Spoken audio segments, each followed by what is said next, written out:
Okay, I want to go over some things about where to find your spot to fish. In this case, I'm going to be talking about rivers, smaller rivers, for example. It works on bigger rivers too, but this is more ideal for medium, smaller rivers. So, say you have your permit for a gewässer, that area of water on the river, and it's going to be a certain stretch of the river. There might be parts that you can't fish at, like a wire or there's some areas where there's a bridge or something you cannot fish. Um, Usually, the every given town has one on the river, and it could be a pretty good area, good sized area. Um, I'm fishing a lot on the Glan. It's a smaller, medium sized river. It's nothing like the Rhine. Um, it's not that big of a river, but there's big fish in there, and a lot of fish in there. It's comparable to like the Lauter. These rivers around this area, the Kaiserslautern area, I guess you could say, in the Rhineland-Pfalz. And I mean, a few of the spots I've gone to just close by, the different Angelverein where you can get different permits for. There's quite a lot of ground you can cover on each side of the river. One of the most common things I face is just finding a clearing. It depends on the time of year too. In the summer, late summer, the stinging nettle is all over, and sometimes there's no path to get through it. So if you're not dressed very well, it's kind of hard to get there. Um, Usually, it's finding that clearing where there's not trees all over, and you can actually cast. A lot of times on these rivers, I like to use smaller poles, around 6 foot or so. Those are ideal because I don't have to cast far, and yeah, it makes it much easier to not get stuck in the trees. Um, but I mean, all these spots I've been to, when you're new there, you can look at a spot, it looks good, but you fish there, and sometimes you'll just blank. So that happens no matter what, actually. But um, here's some tips to hopefully avoid that happening too often.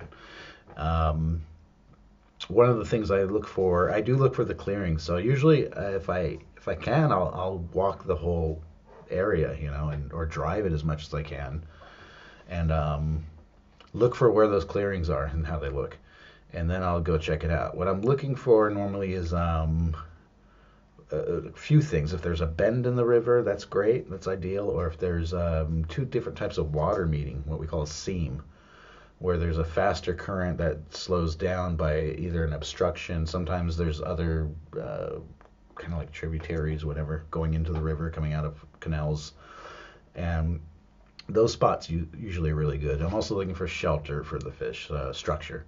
So anywhere where it looks like it's getting deeper, or where there's a fallen tree or branches or weeds, spots around that where bait fish are going to be hiding and other fish are going to be hiding.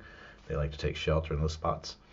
Um, Temperature is another thing. The deeper it is, the fish can go and it's hotter to cool down. So these are all factors. Some of them are kind of hard to figure out just looking at the river. You have to go there quite a bit and see it at different levels and fish there quite a bit sometimes to just get an idea of how deep it is and whether there's any drop offs. Um, One thing that really helps is feeding. So, if you make some fish food and throw it out, it will help, especially if you're going to that spot a few days in a row. Um, Sometimes, though, I mean, I'll start at a spot and nothing, try to move to a different spot. And when you're feeding, you're going to waste food like that. But the best way to avoid that is pick your spots and start the furthest one up the river. So the food you are throwing in is going down the river, and if you decide to move down the river and you feed, it's not totally counterproductive. Um, Usually, when I find a spot, I found a few that's like, okay, this is a good spot.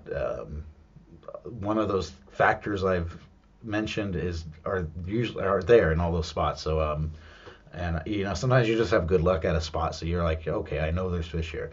These same spots I have been to and just totally blanked, sometimes a few days in a row, and it can happen. Um, the fish. they do move. It's a river, so you never know what's coming through and where they're at. Um, there's certain habitats, of course, in the water that the fish are going to be more prone to stick around. Um, Another thing I always look for are signs of bait fish. You know, real easy with like these small like Schneider, or I guess they're like minnows. Like I'm not even sure the English word. Um, or even roach, stuff like that. You know, you if you a lot of times they're closer to the edge and they're up at the higher surface, so surface level. So just throwing in a piece of bread or something, or a few crumbs, you'll see right away if there's a lot of them there. And of course, where there's bait fish, there's going to be other fish hanging around. So those are the first things I look for. Late fall and winter, it's a little harder. They don't seem so active. They do come out here and there, but they're some spots I always see them, and now they're just not there. So you know, the colder it's getting, the less active the fish are. They're cold-blooded. So when fishing an area like that this time of year, I generally have to stick it out for a long time and throw quite a bit of food in the water. That helps. Um, Times of day, of course, make a difference. You know, the early morning they say is great. I'm not such a morning person, so uh, you never know though. I mean, middle of the day, even 3 o'clock in the summer, you can have good luck. But um, almost always, any time of the year, it's usually about an hour before the sun goes down, and a good hour or two after that. The bream and carp especially get really active in this kind of when it's colder weather and after the sun's gone down, even for a couple hours, 2.5 hours. I'm still getting a lot of bream and stuff like that. But yeah, I mean, you kind of there's a lot you can look up a lot of videos on this and how to read the river and stuff like that, techniques to figure out where the bottom is.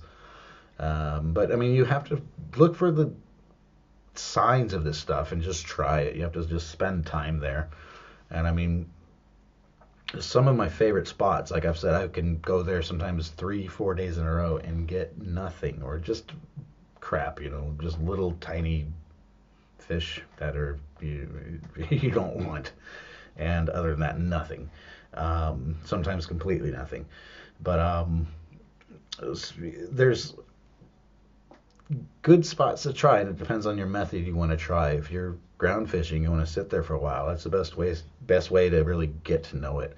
If you want to use lures and be more active, walking up and down the river, that can work too. But as you do that, you want to pay attention to those little things, and you start finding which spots are probably going to be the best ones to spend your time at. That's it for this one. Thanks for watching, and hopefully I'll have some new stuff for you soon.